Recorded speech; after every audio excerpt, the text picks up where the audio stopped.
चुनौतियों की तो बात आप ऐसे समझो कि एक लड़का होना ही चुनौती है आज के टाइम। एक लड़का जिस दिन पैदा होता है उसी दिन उसके ऊपर जिम्मेदारी डाल दी जाती है कि आगे चल के ये मेरा वंश चलाएगा, मेरा परिवार संभालेगा, हमारी पूरी ज़रूरतें पूरी करेगा। और आज हम लोग सारे 30, 28, 30 प्लस हो चुके हैं सारे, हमारी आधी उम्र निकल चुकी है। कितनी बची आधी? इंडिया में 60-65 साल ही पूरी उम्र है, हमारी आधी उम्र निकल चुकी है और अभी तक हम लोग बेरोजगार हैं। किसी के माँ बाप चले गए, किसी के और कोई चला गया, किसी के घर वाले चले गए। दो लोग तो अभ्यर्थी मर चुके हैं। एक एक्सीडेंट में ख़त्म हो गया, एक सुसाइड कर लिया उसने। इससे चीज़ों से परेशान होके इंसान क्या करे बताओ आप। कुछ लोग हैं वो बिहार से आए हैं, कुछ यूपी से आए हैं, कुछ नागपुर से आए हैं, कहाँ से लोग आए हैं। हम इतनी मुश्किल से आके यहाँ पे इकट्ठे हुए हैं जबकि सारे बेरोजगार आदमी हैं। आप खुद बताओ, पूरे देश से लोगों को इकट्ठा करके जंतर मंतर पे आके धरने देना या फिर ये सब करना आसान बात थोड़ी है। हम कोई इसके लिए पैदा थोड़ी हुए हैं। दिल्ली के जंतर मंतर पे क्या मांगे लेकर आप?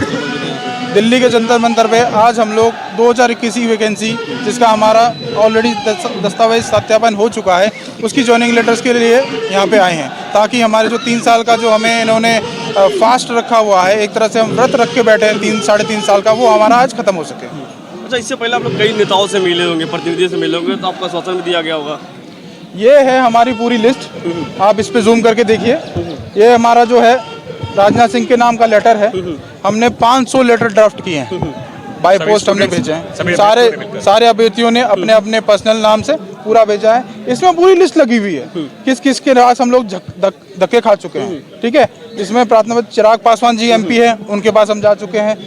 लक्ष्मीकांत वाजपेयी जी एमपी है, उनके पास जा चुके हैं। अर्जुन राम मेघवाल जो मिनिस्टर हैं, उनके पास भी हम लोग जा चुके हैं। भरत सिंह डाबी के पास जा चुके हैं, वो भी एमपी हैं। संतोष सिंह गंगवार उनके पास, चंद्रशेखर जी, और बहुत सारे ऐसे लोग हैं, विनोद सोनकर, बहुत सारे ऐसे लोग हैं जिनके पास हम ऑलरेडी धक्के खा चुके हैं और किसी की तरफ से कुछ भी नहीं है। एक सिर्फ और सिर्फ चंद्रशेखर जी जो है भीम आर्मी के आज़ाद समाज पार्टी के जो चीफ हैं, उनके लेटर का एक जवाब आया था जिसमें उन्होंने ये बोला था राजनाथ सिंह के ऑफिस से कि हम ऑलरेडी इस पे काम कर रहे हैं। उसके बाद भी उस बात को 6 महीने हो चुके हैं और कुछ भी हमें न्यूज़ नहीं है इसके बाद। आप कह रहे कि चंद्रशेखर आज़ाद साहब की मुलाकात हुई थी, बात हुई थी उनके लेटर के द्वारा, इससे पहले या इसके बीच में 6 महीने के अंतराल बातचीत फिर हुआ दोबारा कि सर कहाँ तक काम पहुँचा आपका, कहाँ तक नहीं पहुँचा? कुछ भी फीडबैक नहीं है, कोई भी फीडबैक नहीं है, क्योंकि रक्षा मंत्रालय कुछ फीडबैक देना नहीं चाह रही है। वो सिर्फ चाहती है कि हमने जो काम किया है उसको लेके बैठे रहें और बच्चे जो है ऐसे ही तड़पते रहें, जंतर मंतर पे यहाँ पे पड़े रहें, धरने दें, स्थल पे जाएं। ज़्यादा से ज़्यादा अब हमें परमिशन मिली है बड़ी मुश्किल से। हमने बहुत टाइम से 2 साल से हम ट्राई कर रहे थे कि हमें जंतर मंतर पर परमिशन मिल जाए, क्योंकि हम सारे लोग अलग अलग से। मैं राजस्थान से आया हूँ, जैसलमेर से, इंडिया पाकिस्तान बॉर्डर से, ठीक है। कुछ लोग हैं वो बिहार से आए हैं, कुछ यूपी से आए हैं, कुछ नागपुर से आए हैं, कहाँ से लोग आए हैं। हम इतनी मुश्किल से आके यहाँ पे इकट्ठे हुए हैं जबकि सारे बेरोजगार आदमी हैं।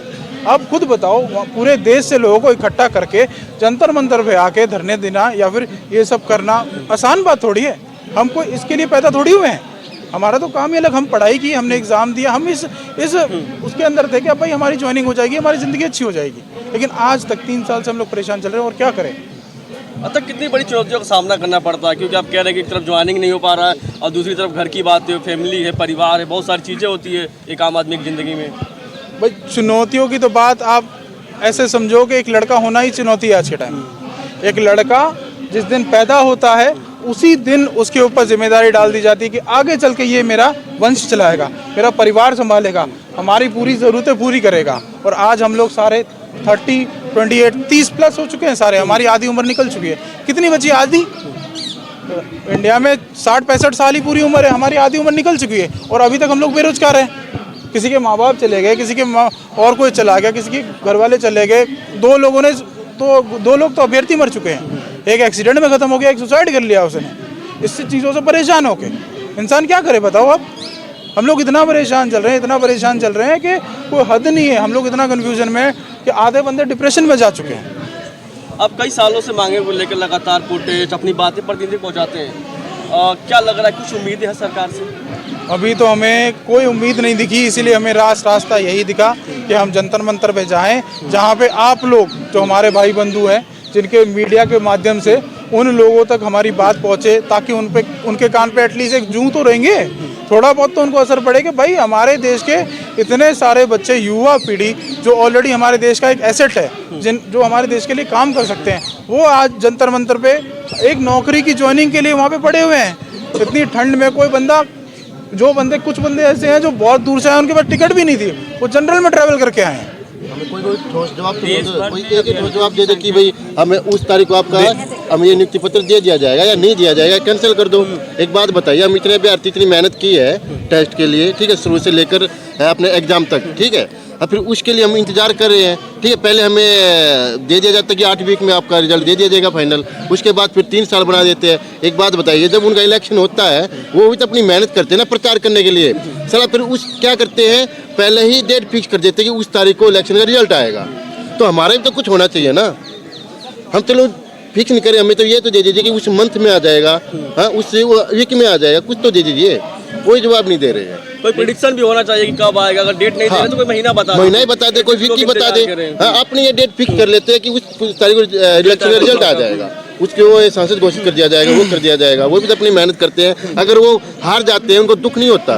हम तो किसी तरह के नहीं है, हम तो विकलांग हो चुकी है, न मर रहे ना जी रहे हैं, ऐसा काम कर दिया हमारे साथ। तो आप कर गया बीच में फंस गए, बीच में फंस गया, हमें कुछ तो करे ताकि हम दूसरी राह कोई और राह देखे। ठीक है। आपने अभी विश्वसनीयता की बात करी थी, तो नेताओं को तो अगर ये मान लें कि वो चुनावी वादे और सारी चीज़ें करते रहते हैं, शायद देश में रक्षा मंत्रालय से बड़ी संस्था तो नहीं है, विश्वसनीय संस्था कोई नहीं है। जब रक्षा मंत्रालय ने अपनी वेबसाइट पे प्रॉपर भर्ती निकाली, उसका एग्ज़ाम कराया, ऐसा नहीं उन्होंने एसएससी के थ्रू कराया हो, किसी अन्य संस्था के थ्रू कराया हो, उन्होंने स्वयं एग्ज़ाम कराया और एग्ज़ाम कराने के बाद उसका रिजल्ट दिया। रिजल्ट के बाद स्वयं MES पुणे ने डॉक्यूमेंट वेरिफिकेशन किया डायरेक्टली। हम लोग MES पुणे में अपना डॉक्यूमेंट वेरिफिकेशन करा के आए। अब उससे विश्वसनीय संस्था तो कोई नहीं हो सकती है। उसके बाद भी ये वैकेंसी 3.5 साल से अभी नहीं भरी जा सकी है। इसमें सबसे बड़ा जो इशू ये है कि आप जितने भी अभ्यर्थी हैं यहाँ पे, मैक्सिमम वो लोग हैं जिन्होंने इंटर में अपना या तो NDA दिया होगा या ग्रेजुएशन के बाद CDS दिया या भर्ती देखी, खुली भर्ती देखी, बट वो रक्षा मंत्रालय में ज्वाइन नहीं कर पाए। उसके बाद उनके पास एक आखिरी उम्मीद थी कि हम रक्षा मंत्रालय ज्वाइन करेंगे और देश की सेवा में अपना योगदान देंगे, लेकिन अब तो ना तो उम्र रह गई है ना तो उम्मीद रह गई है। अगर रक्षा मंत्रालय की वेबसाइट ही बंद हो जाएगी जिसपे सारी डिटेल्स नहीं दी जाएंगी, तो आखिर विश्वसनीयता पे सवाल तो उठेगा ना। आखिर किस चीज़ पे विश्वसनीयता रखी जाए? कोई जितने भी इवन रक्षा मंत्रालय राजनाथ सिंह को पत्र लिखे गए, मंत्रालय उन्हीं के अंडर में आता है, उन्होंने कुछ नहीं दिया।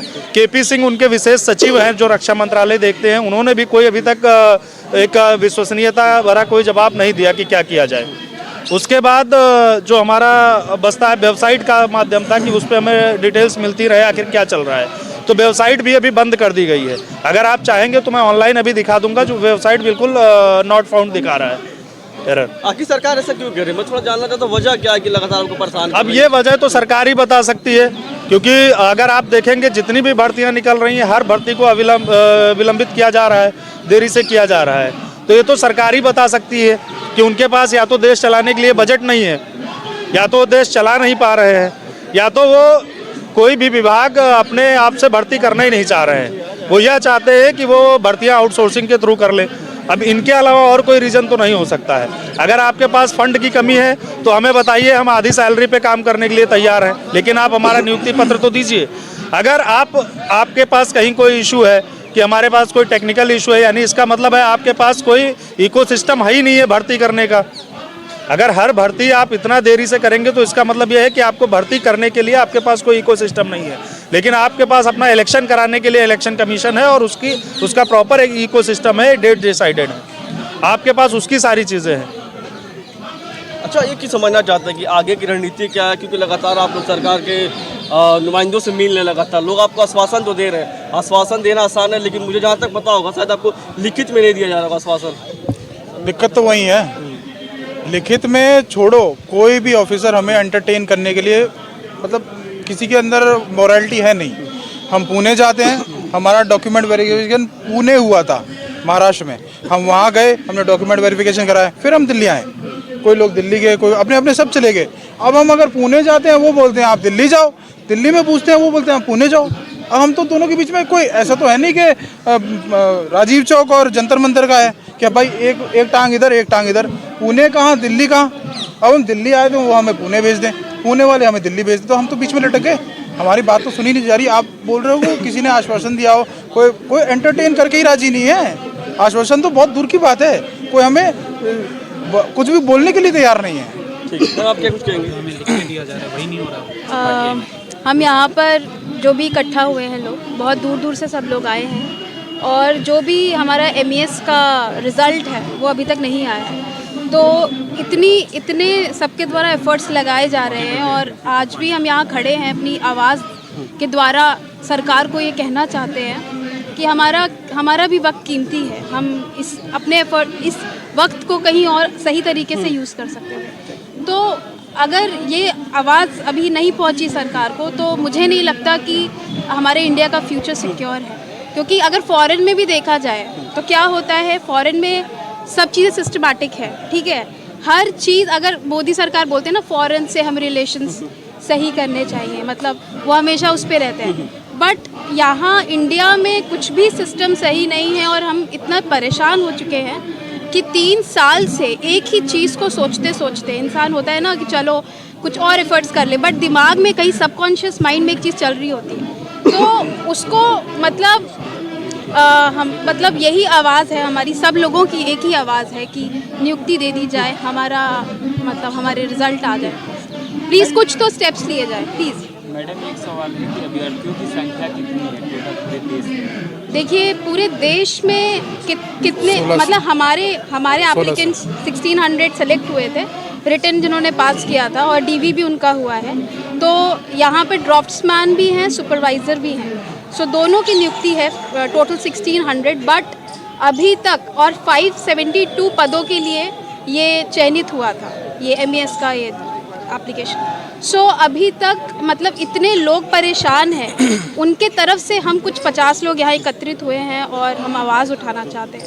प्लीज़ सरकार से यही दरख्वास्त है कि समय ना वेस्ट करते हुए हमारा रिज़ल्ट आ जाए और हम बस जितना कर सकते थे हम यहाँ इतना ही कर सकते हैं। पेपर के दौरान कुछ गलतियाँ हुई थी या सरकार या कुछ पेपर लीक हुआ था? नहीं, ऐसा कुछ भी नहीं था। ये जो हमारी वैकेंसी का जो पेपर था बहुत ही अच्छे से करवाया गया, इसमें कोई भी दो राय नहीं, किसी तरह की कोई दिक्कत नहीं हुई। और इतना फास्ट प्रोसीजर था कि मार्च में रिक्रूटमेंट आई, अगस्त में एग्ज़ाम हुआ, अक्टूबर में रिजल्ट आ गया और दिसंबर में डॉक्यूमेंट वेरिफिकेशन भी करा दी।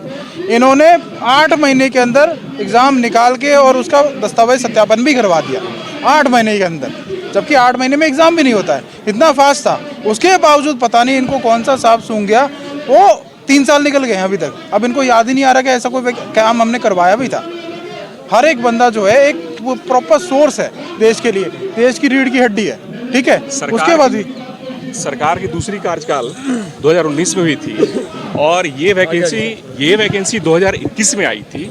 मतलब सरकार के दूसरे कार्यकाल के दूसरे वर्ष बाद ये वैकेंसी आई थी और आज सरकार की तीसरी कार्यकाल चल रही है और हमारी वैकेंसी का फाइनल कुछ पता ही नहीं चल रहा है कि क्या होगा हम लोगों का। और सबसे बड़ी बात है ये कि हमारे देश के प्रधानमंत्री कहते हैं युवा हमारे देश की शक्ति है और वो कहते हैं कि सबका साथ सबका विकास, और वो ये अपने मन की बात सुनाते हैं लेकिन किसी के मन की बात नहीं सुनते। हम लोग अपने मन की बात पिछले 3 साल से सुनाने के लिए तत्पर हैं। सभी लोगों के पास दर बदर ठोकरें खाते फिर रहे हैं। बहुत सारे जो हमारे प्रतिनिधि हैं, MPs MLA, उनके पास जा कर अपना जो हम लोग की जो परेशानियां हैं उनसे रूबरू करवा रहे हैं, लेकिन वो हम लोगों को नज़रअंदाज कर रहे हैं। यहाँ तक कि मंत्रालय से भी हम लोगों का नज़रअंदाज किया जा रहा है।